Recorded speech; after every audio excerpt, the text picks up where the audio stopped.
अगर Kader Khan was a genius, तो कादर खान को लाइफ टाइम अचीवमेंट क्यों नहीं मिला? कादर खान उनको भूल गए। Hi guys, let's talk about Kader Khan साहब। कादर खान साहब को लोग उनकी मूवीज जो कि गोविंदा के साथ रही है उनसे ज्यादा जानते हैं, जैसे कि राजा बाबू, कूली नंबर 1, स्वर्ग, हीरो नंबर 1, दूल्हे राजा, आंटी नंबर 1, जोरू का गुलाम। लोग ज्यादातर उन्हें गोविंदा के साथ और डेविड धवन के साथ में ज्यादा एसोसिएट करते हैं, क्योंकि उन्हें रिकॉग्निशन कलर मोड पे गोविंदा के साथ और डेविड धवन के साथ में एसोसिएट होने के बाद में ही मिला। तो ये कुछ चुनिंदा मूवीज हैं जिनसे सब लोग उन्हें याद रखते हैं, पर उन्होंने अपनी लाइफ टाइम में टोटल ऑफ 300+ मूवीज करी हैं as screen play writer, as dialogue writer और एज एन एक्टर। तो हम थोड़ा सा उनकी लाइफ के बारे में जान लेते हैं, जो कि अपने आप में इंस्पायरिंग है। कादर खान साहब का जन्म हुआ था अफगानिस्तान में।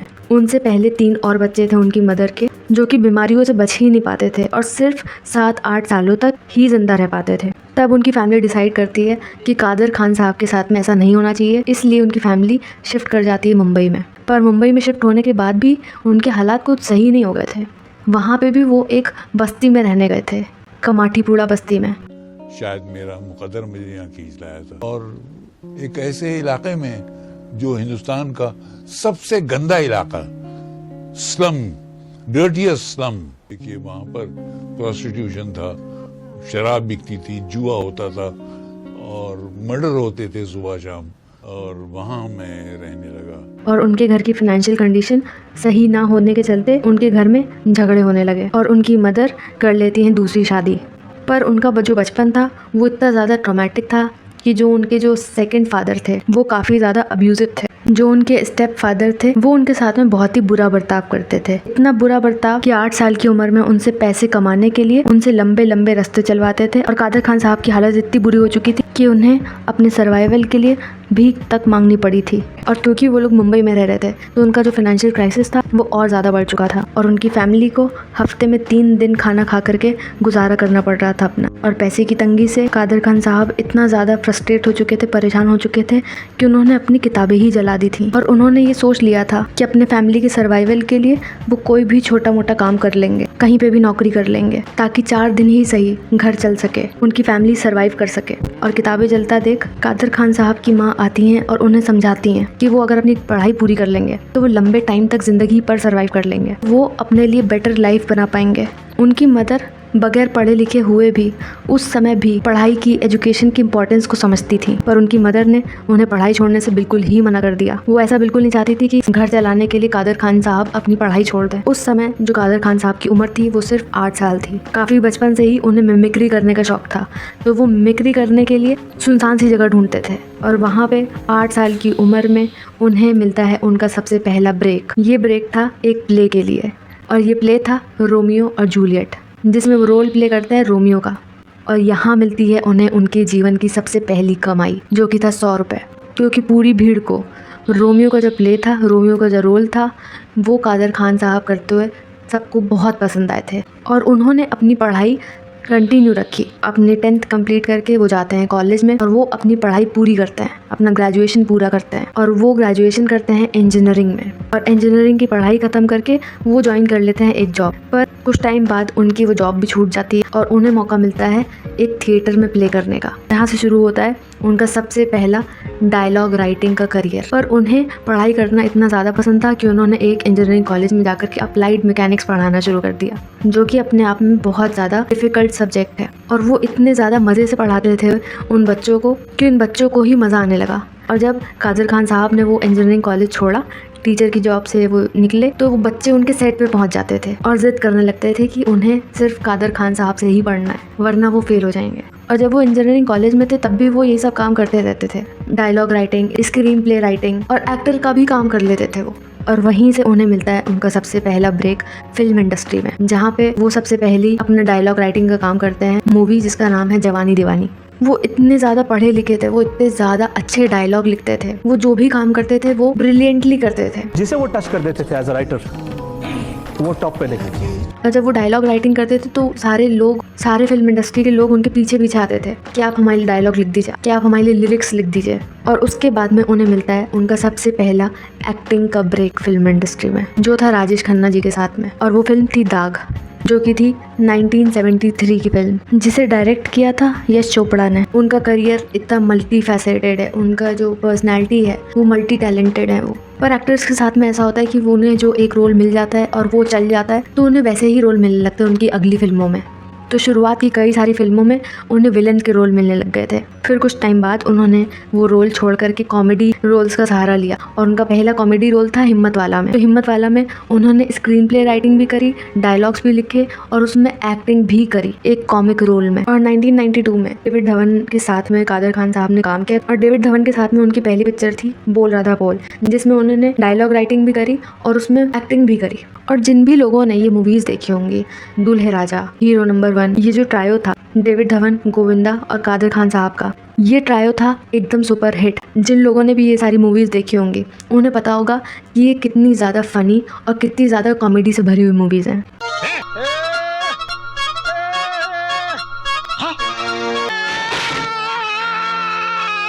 और इस जनरेशन को शायद इतना रियलाइजेशन ना हो, पर हमारे पेरेंट्स की जनरेशन को ही पता होगा कि कितनी ज़्यादा फ़नी मूवीज़ थी और इनका इम्पैक्ट क्या था। अब बात करते हैं कादर खान साहब का जो फॉल आउट हुआ, जो डिस्प्यूट्स हुए गोविंदा के साथ में, अमिताभ बच्चन के साथ में। गोविंदा के साथ में उन्होंने 43 फिल्में करी थी, 43 फिल्में करी थी और majority of the films hit थी, सुपर हिट थी और कॉमेडी से भरपूर थी। और उस दौरान जब भी कादर खान साहब के साथ गोविंदा ने काम किया है तो गोविंदा कादर खान साहब को अपना मेंटोर मानते थे, अपना फादर फिगर की तरह मानते थे।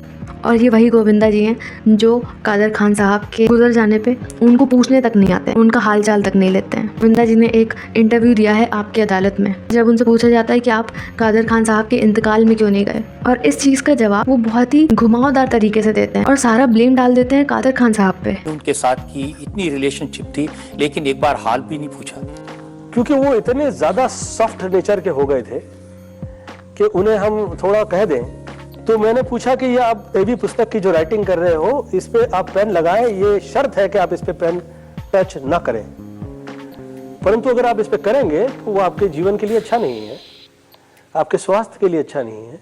अब वो मेरे दिल से निकल गया, अब मैं क्या करूं, मैं उनको प्यार इतना करता था।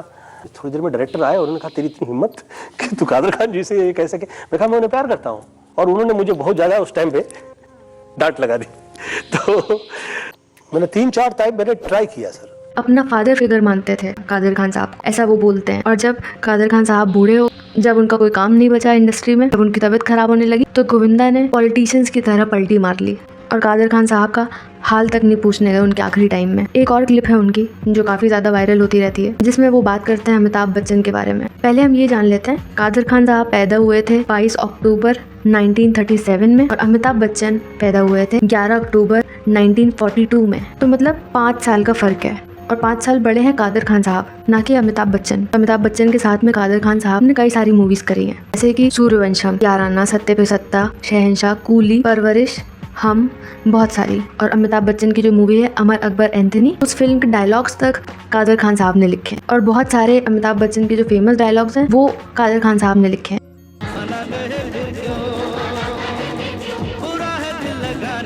ये सॉन्ग भी कादर खान साहब ने ही डायरेक्ट किया है। इवन कादर खान साहब अमिताभ बच्चन को गाइड करते थे कि तुम्हें ऐसे बोलना है, ऐसी वॉइस में बोलना है, ऐसी पिच में बोलने हैं ये डायलॉग्स। आज जो भी अमिताभ बच्चन हैं वो कादर खान साहब की बदौलत है। तो कादर खान साहब की और अमिताभ बच्चन की दोस्ती बहुत ज़्यादा गहरी हो गई थी ओवर द ईयर्स। और कादर खान साहब अमिताभ बच्चन को अमित करके रेफर करते थे। पर जैसे जैसे अमिताभ बच्चन ज़्यादा फेमस होने लगे, वो पॉलिटिक्स में जाने लगे, वैसे वैसे अमिताभ बच्चन का जो बिहेवियर था वो चेंज होता गया।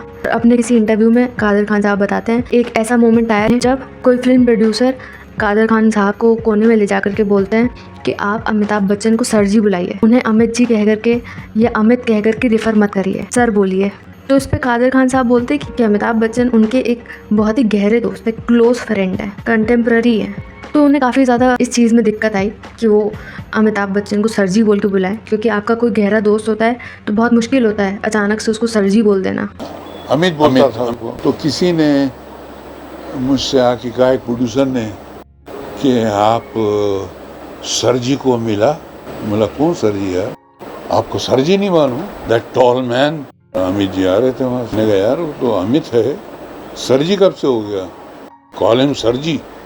और सबने सर जी बोलना शुरू कर दिया था, तो मेरे मुंह से निकला नहीं सर जी। वो सर जी का न निकलना निकल गया उस ग्रुप में। क्या किसी कोई आदमी अपने दोस्त को, अपने भाई को किसी और नाम से पुकार सकता है? नामुमकिन बात है, नहीं कर सका वो, इसीलिए शायद फिर मेरा उनसे वो राब्ता नहीं रहा। अगर किसी को टीम में बोल दिया जाए कि आज से आपको आपके जूनियर को सर जी बोल के बोलना है या सर करके रेफर करना है, तो वो इंसान काफ़ी ज़्यादा अनकंफर्टेबल हो जाएगा। तो कादर खान साहब अमिताभ बच्चन को अपना दोस्त समझते थे, अपना भाई समझते थे, और एक फॉर्मल टाइटल से रेफर करना वो सोच भी नहीं सकते थे ये करने का। और जब मैं ये सब चीज़ें पढ़ती हूँ ना, तो मुझे रियलाइज़ होता है कि ये लोग कितने ज़्यादा फ्लॉड होते हैं, ये एक्टर्स कितने ज़्यादा फ्लॉड होते हैं। हर कोई फ्लॉड होता है, पर जो इंसान हमसे बड़ा है, हमसे सीनियर है, उसको भी हम चाहते हैं कि वो हमें सर बोल के बुलाए, जानते हुए भी कि वो हमें अपना फ्रेंड ट्रीट करता है। हम लोग का रिश्ता जूनियर सीनियर का नहीं, गहरी दोस्ती है। जहाँ पे अमिताभ बच्चन चाहते तो ये बोल सकते थे आकर कि नहीं, कोई ज़रूरत नहीं है मुझे सर जी बोलने की। ये पर्सनल एटिकेट होता है। अगर जूनियर को प्रमोशन मिलता गया, 4-5 बार प्रमोशन मिल जाए, और अगर उनकी ऑफिस के बाहर जाकर के उनकी दोस्ती है, तो वो जूनियर चाहे तो बोल सकता है कि कोई ज़रूरत नहीं है मुझे मैडम सर ऐसे करके रेफर करने की, हम दोस्त हैं, हम दोस्त ही ठीक हैं। और जब कादर खान साहब ये नहीं कर पाए, और जो कि उन्हें नहीं करना चाहिए था, बहुत ही अच्छा उनका डिसीजन था ये कि उन्होंने ऐसी एस लिकिंग को तवज्जो नहीं दिया, चाटुकारिता नहीं करी, और ये उनका बहुत ही अच्छा डिसीजन था। पर इससे हुआ क्या? इससे ये हुआ कि अमिताभ बच्चन और कादर खान साहब के बीच में दूरियां आ जाती हैं, और इससे ये हुआ कि कादर खान साहब के आखिरी टाइम में कोई उन्हें पूछने नहीं जाता है, ना ही अमिताभ बच्चन जाते हैं और ना ही गोविंदा जाते हैं। क्या किसी कोई आदमी अपने दोस्त को, अपने भाई को किसी और नाम से पुकार सकता है? मैं नहीं कर सका, इसीलिए खुदा गवाह में मैं नहीं था। बताते हुए भी कितनी ज़्यादा सैडनेस उनकी आवाज़ में। और कादर खान साहब को उनकी फिल्म गंगा जमुना से भी निकाल दिया गया, वो भी तब जब वो आधे ही फिल्म के डायलॉग्स लिख चुके थे। और इन लोगों को देख करके समझ में आता है कि कितनी ज़्यादा बड़ी ईगो होती है कि जहाँ पे किसी को उन्हें खुद को सर कह के बुलवाना है अपने से बड़े इंसान से। और अमिताभ बच्चन जी का एक और इंसिडेंट है जहाँ पे ब्रह्मास्त्र के ट्रेलर में रणबीर कपूर का नाम अमिताभ बच्चन जी से पहले आ जाता है, और इस चीज़ ने भी अमिताभ बच्चन जी के ईगो को इतना ज़्यादा हर्ट कर दिया था कि उन्होंने वो फिल्म प्रमोट ही नहीं करी। इसलिए वो टीजर को दोबारा से एडिट करके रीअपलोड किया गया। यहाँ पे ऐसा लग रहा है कि सरकारी दफ्तर वाला एलिटिज्म कुछ है, कि जहाँ पे सरकारी दफ्तर में सलामगिरी करनी पड़ती है, तो वहाँ पे ये लोग भी चाहते हैं कि इनकी सलामगिरी करी जाए। और ये एरोगेंट एटीट्यूड सिर्फ इसलिए क्योंकि आप सबसे ज़्यादा फेमस हैं, आप सबसे ज़्यादा सक्सेसफुल हैं। पर सक्सेसफुल लोगों की तो निशानी होती है कि उन्हें एम्पैथी दिखानी होती है लोग, पर वो एम्पैथी शायद सिर्फ केबीसी के सेट तक ही रह जाती है। सारी एम्पैथी, सारी हम्बलनेस केबीसी के सेट से बाहर निकलते ही ख़त्म हो जाती है। टीवी पे ऐसे ही पोर्ट्रेट किया जाता है कि हम बहुत हम्बल हैं, बहुत एम्पैथेटिक हैं लोगों की तरफ, पर जो हम्बल था वो तो कोई और ही था। वो तो कादर खान साहब थे जो सबसे ज़्यादा हम्बल थे। उनका बचपन इतना ज़्यादा ट्रॉमेटिक था, वो चाहते तो कुछ और बन सकते थे, वो चाहते तो अपनी पढ़ाई छोड़ सकते थे। कादर खान साहब इतने ज़्यादा मल्टी टैलेंटेड थे और उनका कंट्रीब्यूशन इतना बड़ा था इंडस्ट्री में, और आज उन्हें कोई भी नहीं याद करता है। बॉलीवुड के ही कुछ लोगों को शायद उनका नाम न पता हो। और गोविंदा जो कादर खान साहब को एक फादर फिगर मानते थे, अपना मेंटोर मानते थे, उन्होंने एक कॉल तक नहीं करी पूछने के लिए। इनके साथ में इन्होंने इतना काम किया था। यहाँ पे कोई 2-4 महीने भी इंसान के साथ में काम करता है तो उसको तक याद रखता है, पर उन्होंने तो 43 फिल्में करी थी साथ में। पर जब कोई किसी के साथ में बुरा करता है, सही से बिहेव नहीं करता है, जो वो डिजर्व करता है उसको वो नहीं मिलता है। और जो रिस्पेक्ट कादर खान साहब डिजर्व करते थे उन्हें वो नहीं मिली, उन्हें वो रिस्पेक्ट नहीं दी गई। तो जिन लोगों ने उन्हें डिसरिस्पेक्ट किया उन लोगों ने भी सफ़र किया। Govinda is now also suffering. वो अभी तक हीरो नंबर वाले मोड में ही जी रहे हैं, उन्हें अभी भी मेन हीरो का रोल चाहिए। इससे हमें ये पता लगता है कि, और इस सब पे कादर खान भी यही बोलते हैं कि कोई किसी की भी मदद कर दे, कितनी भी मदद कर दे, उससे पलट की उम्मीद नहीं रखनी चाहिए हमें। और अपने आखिरी दिनों में कादर खान साहब इन्हीं दोनों लोगों को याद कर रहे थे, as a brother, as a friend. Kader Khan साहब बहुत ही ज़्यादा मल्टी टैलेंटेड इंसान थे, बहुत ही ज़्यादा हम्बल थे। वो चाहते तो जिस तरीके का उनका बचपन था उस बचपन को लेकर के वो बैठे रह सकते थे, पढ़ाई छोड़ करके सरवाइव करने के लिए कुछ भी कर सकते थे, तो वो भी एक बुरे इंसान बन सकते थे, गलत रास्ते पे जा सकते थे। पर उन्होंने अपनी बचपन की हार्डशिप्स को, अपने बचपन की स्ट्रगल्स को, गरीबी को, इस सब को कभी भी अपने आड़े नहीं आने दिया। उन्होंने चुना पढ़ाई करना, उन्होंने चुना एक अच्छा इंसान बनना जो सबकी मदद करता है, जो मल्टी टैलेंटेड है, सब कुछ कर सकता है, जो हमेशा ऑथेंटिक रहे, जिन्होंने फेकनेस कभी एंटरटेन नहीं करी, जिन्होंने चाटुकारिता कभी एंटरटेन नहीं करी, बूट लिकिंग, एस लिकिंग, ये सब कभी एंटरटेन नहीं किया और ना ही करना चाहिए। और इतनी सारी चीज़ें करी, और इतनी सारी चीज़ें करी कि कभी कभी तो उन्हें क्रेडिट तक नहीं मिलता था। हम सारे लोग इतनी सारी मूवीज़ देख देख के चले जाते होंगे, ये हमें पता तक नहीं होगा कि उसमें कहीं ना कहीं कंट्रीब्यूशन कादर खान साहब का होता है। कूली नंबर 1 में उन्होंने एक्टिंग ही नहीं करी, उन्होंने डायलॉग्स भी लिखे। मैं खिलाड़ी तू अनाड़ी, इसको सिर्फ हम अक्षय कुमार और सैफ अली खान की मूवी मानते हैं, पर इसमें भी डायलॉग्स कादर खान साहब ने लिखे। अग्निपथ को हम सिर्फ अमिताभ बच्चन की मूवी मानते हैं, उसमें भी डायलॉग्स कादर खान साहब ने लिखे। उनका कंट्रीब्यूशन अनपैरेलल्ड है, अनमैच्ड है, तभी उन्हें हम कहते हैं the legend. And his story is truly inspiring for everyone. He was truly an inspiration. तो गाइस, आप भी हमें कमेंट्स में ज़रूर बताएं कि आपने कादर खान साहब को कौन सी उनकी मूवी से सबसे पहले जाना। अपनी राय हमें कमेंट्स में ज़रूर बताएं और बाकी सारे अपडेट्स के लिए इस चैनल को सब्सक्राइब कर लें। Thank you.